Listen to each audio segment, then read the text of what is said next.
ఆ తర్వాత భారతీయ జనతా పార్టీ ఎదిగితే ప్రాంతీయ పార్టీలు పతనం అవుతాయి. నితీష్ కుమార్ తాజా సాక్ష్యం.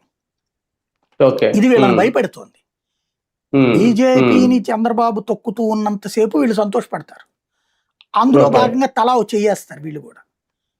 ఇప్పుడు వీళ్ళకి భయం ఏమేస్తుందంటే బెంగాల్లో బీజేపీ గెలిచి తమిళనాడులో గెలవకూడదని మనస్ఫూర్తిగా కోరుకుంటున్నారు. ఇక్కడ విశేషం ఏంటంటే కేంద్రంలో ఉన్న భారతీయ జనతా పార్టీ తీసుకొచ్చే బిల్లుకి 25 మంది ఎంపీలు మద్దతు ఇచ్చే ఏకైక రాష్ట్రం ఆంధ్రప్రదేశ్, ఇంక్లూడింగ్ బీజేపీ పాలిత రాష్ట్రాల్లో కూడా వల్ల కాదు.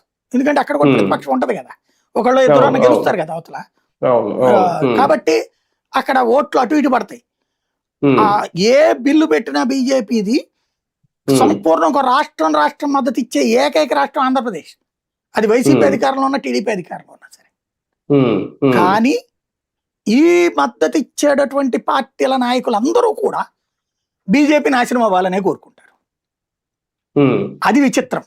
తమిళనాడులో బీజేపీ ఓడిపోవాలి, బెంగాల్లో బీజేపీ ఓడిపోవాలి, వీళ్ళు మనస్ఫూర్తిగా కోరుకుంటారు. అవసరమైతే వీళ్ళ చేతులు ఏమైనా ఉంటే అదేం పూజలు, తాంత్రిక పూజలు కూడా చేపిస్తారు. ఎందుకంటే ఇప్పుడు లోకేష్ గారికి కానీ